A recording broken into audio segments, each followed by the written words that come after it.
People are wrong about this. When you say the Dallas Cowboys are the most high-profile sports team, that's not true anymore.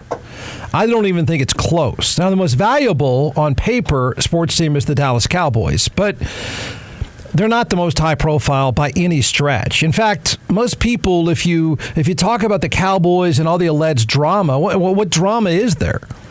Most people don't even know most of the players for the Cowboys anymore. The one person everyone knows is the owner, and he's a goof. So they're not the most high-profile, dramatic sports team in this country, and this is a slam dunk. I don't know why it took so long to sort of put all this together, but here you go.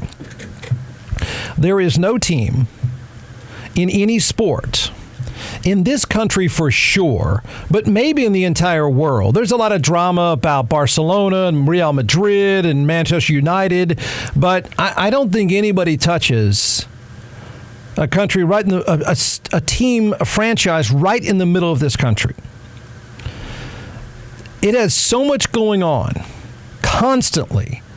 It is by far the most high-profile franchise in all of sports in this country, and I would say around the world. There is no other franchise that even begins to approach the publicity and the drama.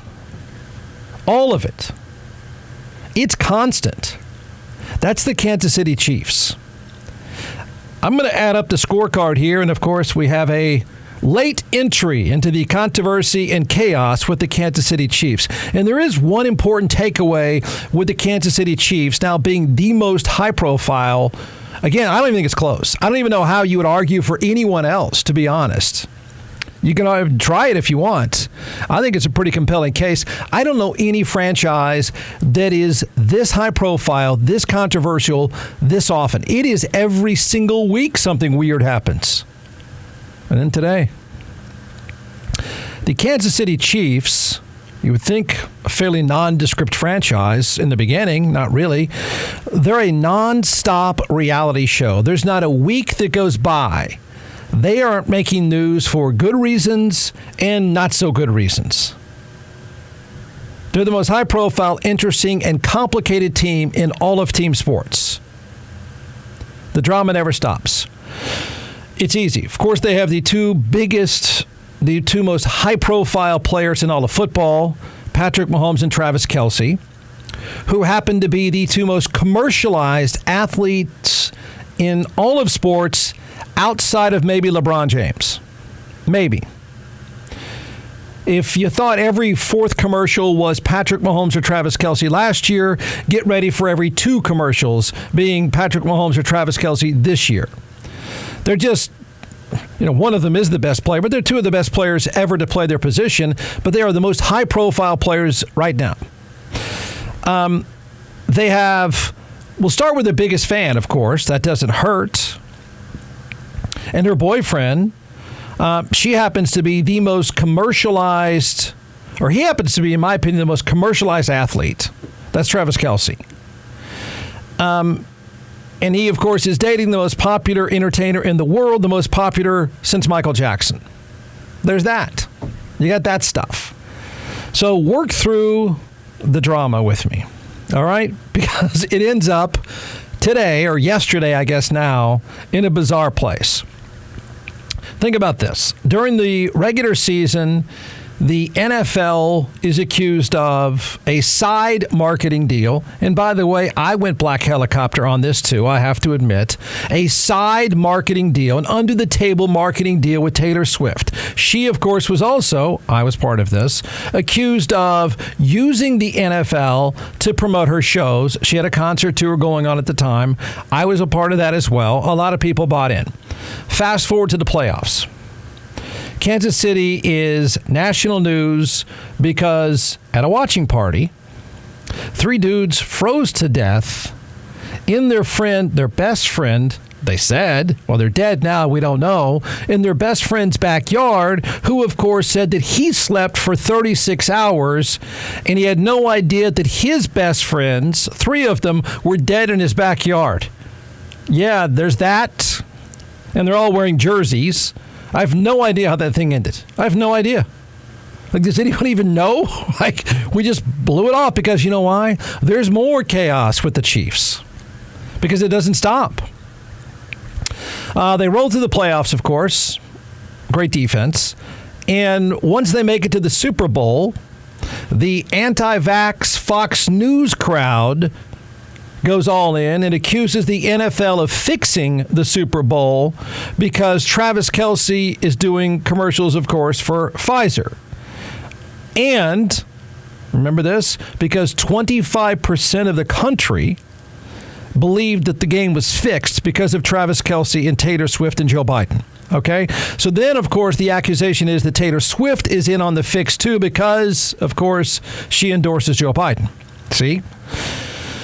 The game was fixed, according to more than 25% of the country. They still probably believe it. During the Super Bowl, gosh, almost forgot about this. The superstar tight end, who is dating the most famous person on the planet right now, happens to shove his fat old coach because he's not putting him in the game and dropping F-bombs on him in the process. Remember that scene? See, had it been anybody else, that would be a giant issue.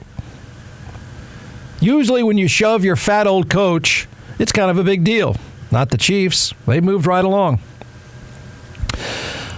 So he was mad, if I'm not mistaken, because his coach took him out of the game. I think that's the way it played out. What are you doing taking me out of the game? I'll shove you over, old fat man. They win their second Super Bowl in the closing seconds, of course. Then the drama starts. I mean, the real stuff. An assistant coach who happens to be the son of Andy Reid, the head coach, gets his sentence commuted by the governor in my opinion, but I think most people would agree, this is like a week after the Super Bowl, after they win. I forgot to mention they had a giant celebration and people got shot. There's that. A week or two after the Super Bowl, and what I think is a purely slimy political move that should have received more attention. It certainly got it from the family of the little girl that was almost killed by the by the coach's son. His sentence, Andy Reid's son, who was assistant on the Chiefs staff, his sentence is commuted after he left a small girl brain damage when he crashed into their family's car. I believe he was 5 times the legal limit. He went to prison until the governor thought, wow, we just won the Super Bowl. I think I better do something. He's out. The Chiefs say they need a new stadium. Yeah, or else. We're Super Bowl champs. You give us a stadium or else. We need to fix this place up, says the billionaire owner. It's voted down overwhelmingly by the taxpayers. And now, of course, they don't know what they're going to do. I think they're going to play any brothels. Star tight end. He gets a new contract, makes him the highest paid tight end in the game, which is no problem with that.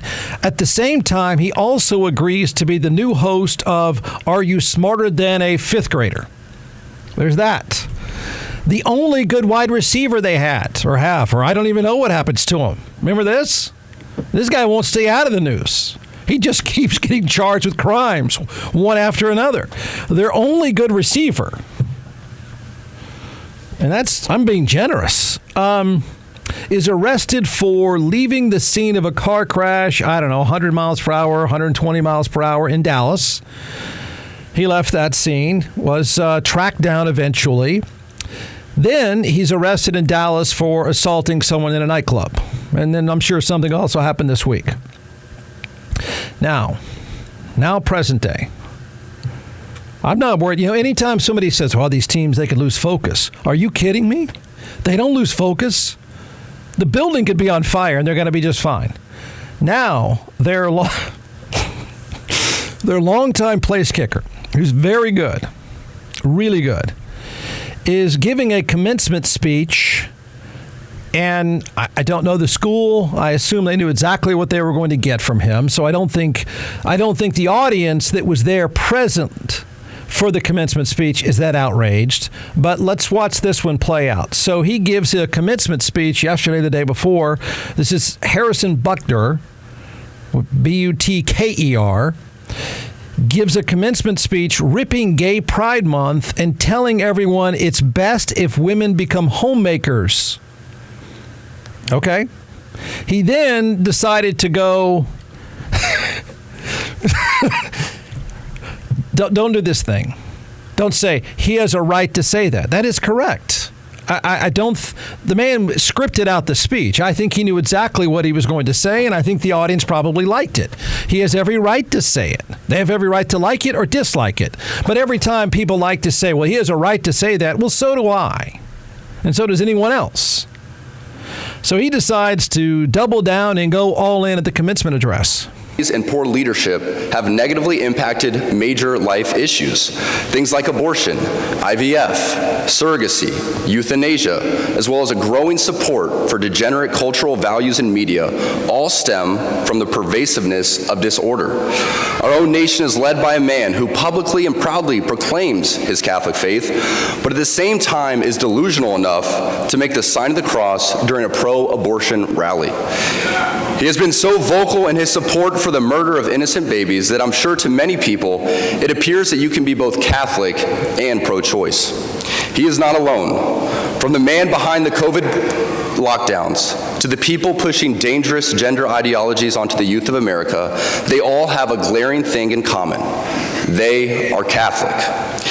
This is an important reminder that being Catholic alone... Okay. Can you share that opinion? Fine. Can you be bothered by that opinion? Also fine. Can Harrison Buckner, the Chiefs place kicker, say all that at a commencement address? Absolutely. Sure. I'm lost on one last part. First of all, what's going to happen next? Was it news? Yes, it's news. I suspect, if it hasn't happened yet, don't you think, I don't know, the tight end and his girlfriend might just be asked about some of this, since they were, of course, were accused by the Fox News talk radio crowd of throwing the Super Bowl or fixing the Super Bowl because they were endorsing Joe Biden. So I'm sure this is not going to go away. I'm sure they're going to be asked about it. I'm sure they're going to say something that also generates news, because that's just what happens with the Chiefs. And will it throw them off at all? Not at all. Not at all. They could have an all-out fight with each other. It could be a culture war inside their locker room. And it's not going to throw them off. They're still going to play well. I know you're going to say, Jeff, don't go political. But can I do it for just a second? Just a second. Feel whatever you want. Believe whatever you want about Harrison Buckner's commencement address. Okay? Mr. Chiefs place kicker and anyone else. Because the last 7, 8, 10 minutes of his speech, maybe it was the first hour of the speech, I don't know. I think the first part was about it's better if women stay home and that kind of thing. But anyone, including him, could he or anyone listening or watching right now just tell me how the man currently on trial for falsifying records and paying off a porn star is somehow better moral leadership? I'm just a little lost on this. You can condemn Joe Biden as the devil. You can give maybe Harrison Buckner is as pure as the driven snow. I just want to hear somebody who then justifies how horrible and immoral everyone is, except the dude currently on trial about paying off a porn star. How is our moral leadership better with him? Just please finish the sentence one day. You can, Harrison Buckner or anyone else for that matter could say, all of you are immoral. But please, you can't leave out and act as if the guy on trial right now about a porn star, among others, somehow is moral? What? So our moral leadership is better with him? The guy on trial right now, just what's happening. Well, this guy's giving this lecture. Again, he has every right to give it. And he may, I suspect he believes everything he says and probably lives by it. More power to you. But how can you say all that and turn around and then talk about the moral guidance of a dude right now on trial for paying off a porn star? I want someone to tell me how, if that guy in the office right now is so bad, morally bad, I didn't say policy-wise, because no one cares about policy. No one knows policy anymore. It's despicable. But if he's so bad morally, and there's all this sort of terrible moral guidance, that guy on trial is the better one? Really? mean, it's almost like someone in the commencement could just raise their hand. Okay, got it. The guy there is bad now. Got it. That guy's better? Morally. Wow. Just answer that. Again, I don't want to fight with about his speech. Whatever happens with it, happens with it. I suspect he can own it just fine. But is it not a little hollow when you're giving a moral lecture and then prop up a guy who is currently on trial for paying off a porn star? How do you advocate for that in your moral speech? They are nonstop. The Chiefs are nonstop. It'll be something else next week. And the week after that, it'll be every week until the season starts. It's both positive high profile and crazy negative high profile. Nobody even knows if they're going to be in Kansas City anymore. And it still doesn't throw them off. Really. Everybody always talks about it's funny. Oh, this is how people condemn the Cowboys organization. Oh, it's chaos and they lose focus. The Dallas Cowboys nor anyone else have issues like the Chiefs, and they keep winning championships. Their quarterback and tight end must spend half the day shooting commercials, and they're the two of the best to ever play the game.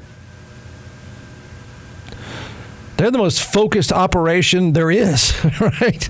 They can fight with each other. Some can be off to jail, some can be getting out of jail, and they're still going to win. That is by far the most high-profile, dramatic franchise in all of sports.